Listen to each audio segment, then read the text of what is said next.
సామాజిక అంశాలపై తన పరుగుతో ప్రజల్లో అవగాహన కల్పిస్తూ స్ఫూర్తి కలిగిస్తున్నారు విశాఖకు చెందిన చల్ల సుబ్రహ్మణ్య శర్మ. చేతిలో జెండాతో వడిగా సాగిపోతూ వేల మెదళ్లను ఆలోచింపచేస్తున్నారు. ప్రత్యేక దినాల్లో మారథాన్లలో పరుగులు తీసి పర్యావరణ పరిరక్షణకు సందేశం ఇస్తున్నారు.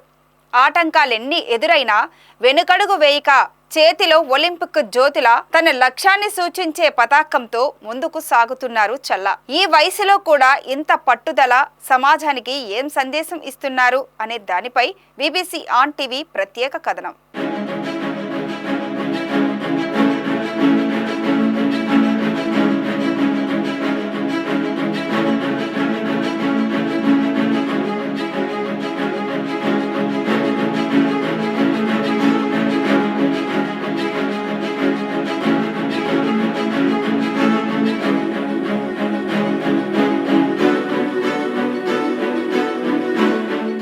ఈషా ఫౌండేషన్ కార్యకర్తగా కొన్నేళ్లు యోగా ధ్యానంలో శిక్షణ తీసుకొని పలు సేవా కార్యక్రమాల్లో పాల్గొన్నారు చల్ల. 2018 ఆగస్టులో 10 కిలోమీటర్ల పరుగు విజయవంతంగా పూర్తి చేశారు. కావేరీ కాలింగ్ పేరుతో విరాళాల సేకరణకు పర్యావరణం పరిరక్షించాలి అంటూ జెండా పట్టారు. ఇందుకు కర్ణాటక, తమిళనాడులో పరుగుతో అవగాహన కల్పించారు. మట్టిని సంరక్షించడంపై 2022 మార్చి 21న సద్గురు ద్విచక్ర వాహనం ద్వారా ప్రచారం ఆరంభించారు. దీన్ని ప్రజల్లోకి తీసుకెళ్లాలని అదే రోజు నుంచి శర్మ వారానికి 3 రోజులు ప్రచారం చేయడానికి నడుం బిగించారు. ఇలా 2024 ఆగస్టు చివరి నాటికి 5000 కిలోమీటర్ల పరుగు తీశారు. కానీ ఇంతటి వయసులో కూడా ఎలా సాధ్యం అనే ప్రశ్న అందరి మదిలో ఉన్నా దాన్ని నిరూపించారు చల్ల. ఇంతకీ ఆయన చేసిన కసరత్తు ఏంటి? విజయం సాధించడానికి ఎలాంటి ప్రయత్నాలు చేశారు? అవన్నీ ఎలా సాధ్యమయ్యాయి?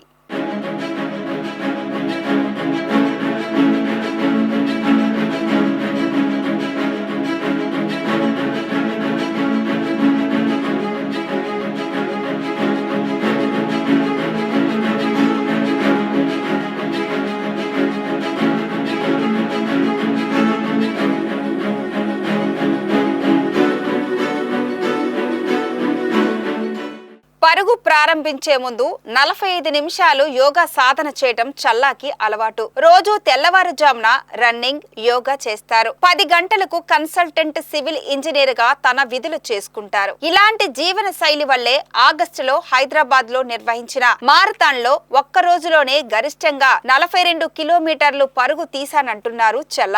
అవగాహన కల్పించటమే కాదు, ఆసక్తి ఉన్న వాళ్లకు మట్టి సంరక్షణ విధానాలు నేర్పిస్తున్నట్లు చెప్పుకొచ్చారు. ఏడాదిన్నర కిందట విశాఖపట్నంలో అవగాహన పరుగు చేస్తూ కింద పడడంతో కాలుకు దెబ్బ తగిలింది. అయినా సరే పట్టు వదలని విక్రమార్కుడిలా రెట్టింపు ఉత్సాహంతో మళ్లీ పరిగెత్తడం ప్రారంభించారు. ఇప్పటి వరకు గోవా, భువనేశ్వర్, హైదరాబాద్, బెంగళూరు, చెన్నై, విశాఖ, కాకినాడలో పరుగు తీసి ప్రజల్లో చైతన్యం తీసుకొచ్చేందుకు యత్నించారు. చక్కటి జీవన శైలి వల్లే ఇది సాధ్యమని చల్లా అంటున్నారు. నమస్తే, welcome to BBC on TV. సంకల్పానికి వయసుతో సంబంధం లేదని నిరూపిస్తున్నారు విశాఖకు చెందిన 60 సంవత్సరాల వ్యక్తి గల సుబ్రహ్మణ్యం గారు. అసలు ఆయన ఏంటి సంకల్పిస్తున్నారు ఏంటి అన్నది ఒకసారి మన విజువల్స్ చూసుకోవచ్చు.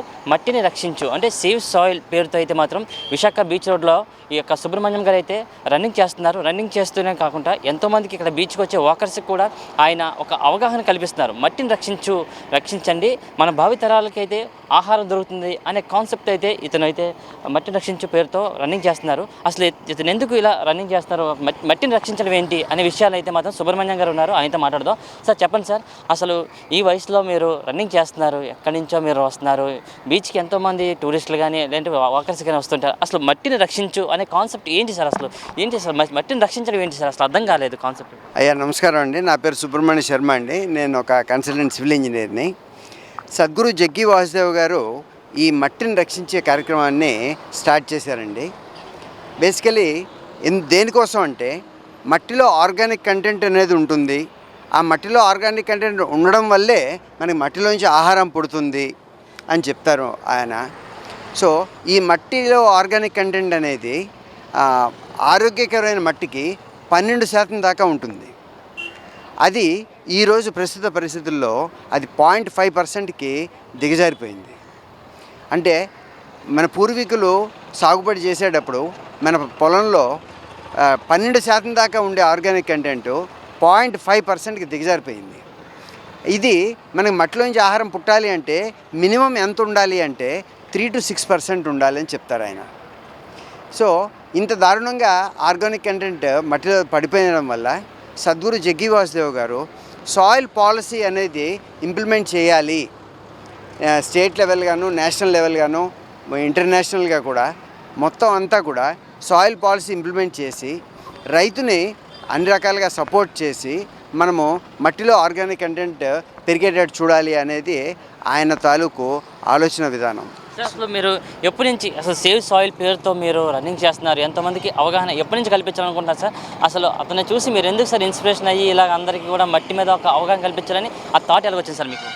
సార్ బేసికలీ మట్టిలో ఆర్గానిక్ కంటెంట్ ఇప్పుడు ఉన్న 0.5% కూడా సున్నా అయిపోతే కనుక మట్టిలోంచి ఇంకా ఆహారం ఎప్పుడు పుట్టదు ఇంకా అని సద్గురు గారు చెప్పారండి. ఆ సున్నా అయిపోతే కనుక మళ్ళీ మట్టిలో ఆర్గానిక్ కంటెంట్ పుట్టాలంటే 200 సంవత్సరాలు టైం పడుతుందని చెప్పారండి.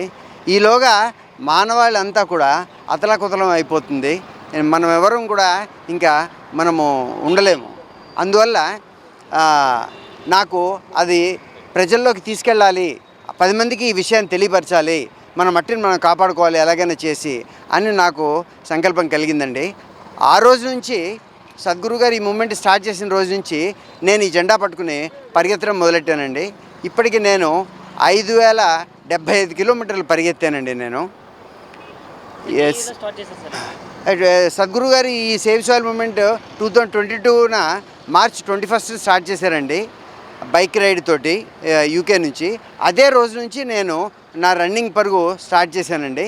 నేను ప్రజల్లో అవగాహన తీసుకెళ్ళాలి, అట్లీస్ట్ నేను విశాఖపట్నంలో ఉన్న ప్రతి ఒక్కరికి అయినా ఈ సేవ్ సాయిల్ గురించి తెలియాలి అనే సంకల్పంతో నేను మొదలెట్టి నేను అలా పరిగెడుతూ ఉన్నాను. మీరు రన్నింగ్ చేస్తున్నారు, ఎంతోమందికి అవగాహన కల్పిస్తున్నాం అంటున్నారు కదా, ఎవరి దగ్గర నుంచి అయినా మీకు అనిపిస్తుందా అంటే నేను ఇలా స్పీచ్ ఇవ్వడం కానీ లేదంటే ఇలా ప్రజలకు అవగాహన కల్పిస్తే మారుతున్నారు మీకు ఏమైనా అనిపిస్తుందా సార్? అలాంటివి ప్రజల నుంచి ఎలాంటి రెస్పాన్స్ అందుతుంది సార్ మీకు?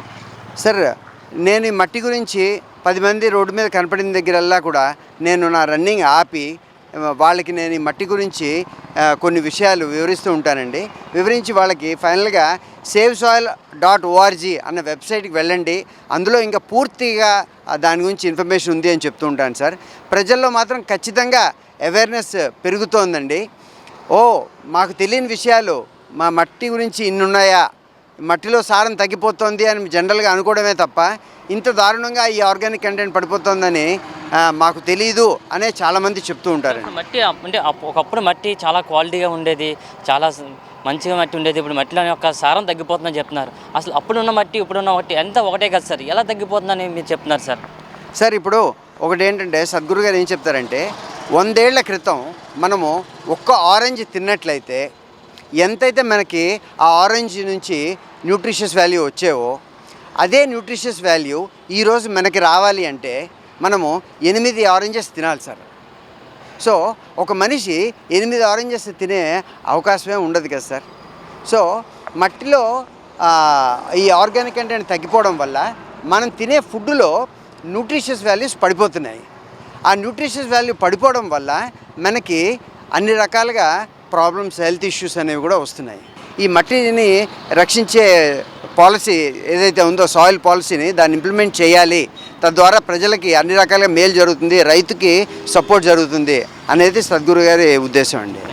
ఇదే ఇక్కడ పరిస్థితి మనం చూస్తున్నాం. సుబ్రహ్మణ్యం గారు అయితే చెప్పడం జరుగుతుంది, మట్టిని ప్రతి ఒక్కరూ రక్షించాలి, ఎందుకంటే రైతు అనేవాడికి అయితే మట్టిలో సారవంతమైన మట్టి లేకపోవడం వల్ల అయితే ఇక్కడ రైతు అయితే ఆత్మహత్యలు చేసుకోవడానికి గల కారణాలు జరుగుతున్నాయి. ఏదేమైనా సరే విశాఖ వాసులందరికీ కూడా నేనైతే ఒక అవేర్నెస్ అయితే క్రియేట్ చేస్తున్నాను. ప్రతి ఒక్కరు కూడా నేను పెట్టే అవేర్నెస్ వల్ల కొంతమంది అయినా సరే చేంజ్ అయితే మనం అయితే మట్టిని కాపాడుకోవచ్చు అని అయితే మాత్రం ఇక్కడ సుబ్రహ్మణ్యం గారు అయితే చెప్పడం జరుగుతుంది. కెమెరా పర్సన్ ప్రేమ్తో Prashanth, VBC on TV, Visakhapatnam.